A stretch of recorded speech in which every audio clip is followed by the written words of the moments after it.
Hello everyone, welcome back to organise learning channel. अगर आप मेरे चैनल पर नए हैं तो प्लीज़ चैनल को सब्सक्राइब करें, वीडियो को एंड तक ज़रूर देखें और अगर आपको वीडियो अच्छी लगे तो वीडियो को लाइक शेयर और कमेंट ज़रूर करें। तो आज की जो वर्कशीट है कक्षा 8 के लिए है, विषय सामाजिक विज्ञान है और वर्कशीट नंबर 12 है और पाठ 7 हाशियाकरण की समझ। तो अल्पसंख्यक और हाशियाकरण क्या होता है? मौलिक अधिकारों के जरिए हम हमारा संविधान धार्मिक और भाषाई अल्पसंख्यकों को सुरक्षा प्रदान करता है। अल्पसंख्यक शब्द आमतौर पर ऐसे समुदायों के लिए इस्तेमाल किया जाता है जो संख्या की दृष्टि से बाकी आबादी के मुकाबले बहुत कम है। जो अगर हम संख्या के हिसाब से देखें तो बाकी आबादी के मुकाबले जो लोग बहुत कम होते हैं उनको अल्पसंख्यक शब्द समुदाय में रखा जाता है। लेकिन यह अवधारणा केवल संख्या के सवाल तक ही सीमित नहीं है। इसमें न केवल सत्ता और संसाधनों तक पहुंच जैसे मुद्दे जुड़े हुए हैं बल्कि इसके सामाजिक व सांस्कृतिक आयाम भी होते हैं। तो अगर हम सिर्फ बात करें अल्पसंख्यक समुदाय की तो वो सिर्फ संख्या तक सीमित नहीं है। इसमें सत्ता और संसाधनों तक उन लोगों की कितनी पहुंच है और इसमें सामाजिक व सांस्कृतिक आयाम भी जुड़े हुए होते हैं। तो भारतीय संविधान इस बात को मानता है कि बहुसंख्यक समुदाय की संस्कृति, समाज और सरकार की अभिव्यक्ति को प्रभावित कर सकती है। तो हमारा जो संविधान है वो भी इस बात को मानता है कि जो बहुसंख्यक समुदाय होंगे उसकी जो संस्कृति है वो समाज और सरकार को काफ़ी हद तक प्रभावित करेगी। तो ऐसी सूरत में जो छोटा आकार या अल्पसंख्यक समुदाय होगा वह घाटे की बात साबित हो सकता है और संभव है कि छोटे समुदाय हाशिए पर खिसकते चले जाएंगे। तो ऐसे में अल्पसंख्यक समुदायों को बहुसंख्यक समुदाय के सांस्कृतिक वर्चस्व की आशंका से बचाने के लिए सुरक्षात्मक प्रावधानों की ज़रूरत पड़ती है। तो अगर ऐसी कंडीशन अगर कभी आ जाती है तो अल्पसंख्यक समुदायों को बहुसंख्यक समुदाय के सांस्कृतिक वर्चस्व की आशंका से बचाने के लिए सुरक्षात्मक प्रावधान की ज़रूरत पड़ेगी।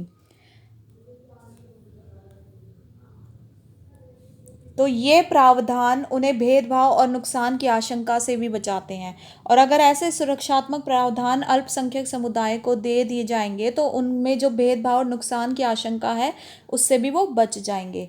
कुछ खास परिस्थितियों में छोटे समुदाय अपने जीवन, संपत्ति और कुशल क्षेम के बारे में असुरक्षित भी महसूस कर सकते हैं और कुछ तो परिस्थितियां कभी कभार छोटे समुदाय में ऐसी भी आ जाती है कि वे अपने जीवन, संपत्ति और कुशल क्षेम के बारे में भी असुरक्षित महसूस कर सकते हैं।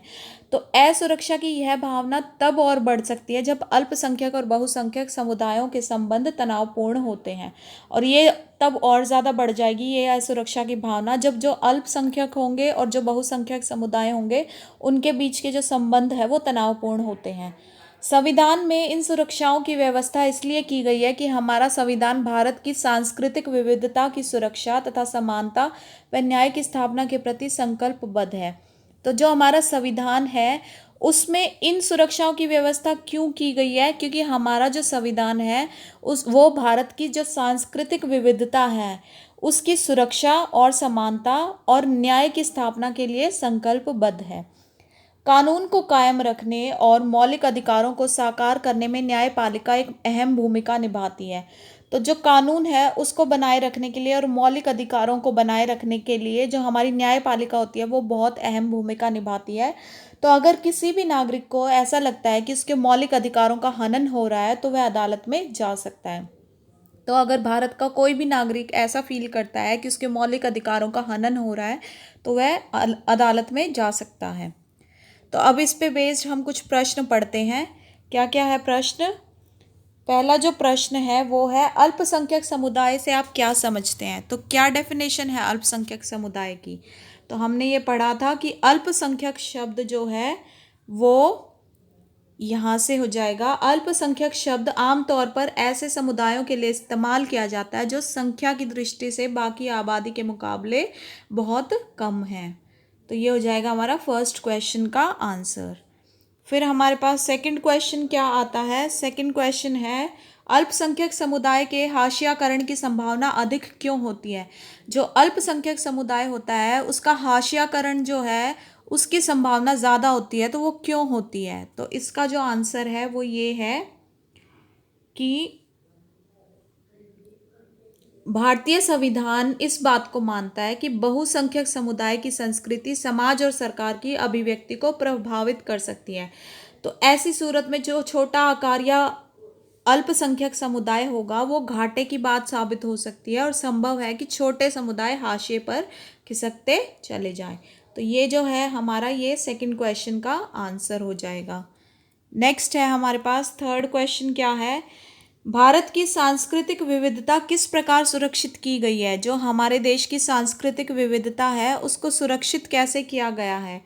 तो हम देखते हैं कि संविधान में ने हमारी जो संविधान, हमारा जो देश का संविधान है उसने हमारे सांस्कृतिक विविधता की सुरक्षा तथा समानता को के प्रति संकल्पबद्ध है। तो क्या कैसे उन्होंने सुरक्षा कैसे प्रदान की हुई है कि कानून को कायम रखने और मौलिक अधिकारों को साकार करने में न्यायपालिका एक अहम भूमिका निभाती है और संविधान में इन सुरक्षाओं की व्यवस्था इसलिए की गई है कि हमारा संविधान भारत की सांस्कृतिक विविधता की सुरक्षा तथा समानता व न्याय की स्थापना के प्रति संकल्पबद्ध है।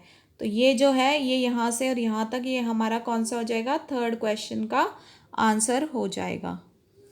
उसके बाद है फोर्थ क्वेश्चन है, भारत के किसी नागरिक के मौलिक अधिकारों का अगर हनन हो रहा हो तो वह कहाँ अपील कर सकता है। तो ये है लास्ट लाइन में कि अगर किसी भी नागरिक को ऐसा लगता है कि उसके मौलिक अधिकारों का हनन हो रहा है तो वह कहाँ पे अपील करेगा, अदालत में।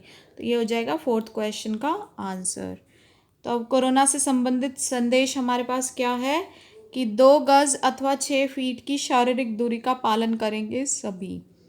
आशा है आपको वीडियो पसंद आई होगी। अगर आपको वीडियो पसंद आई है तो प्लीज़ वीडियो को लाइक शेयर और कमेंट ज़रूर करें और चैनल को सब्सक्राइब करें।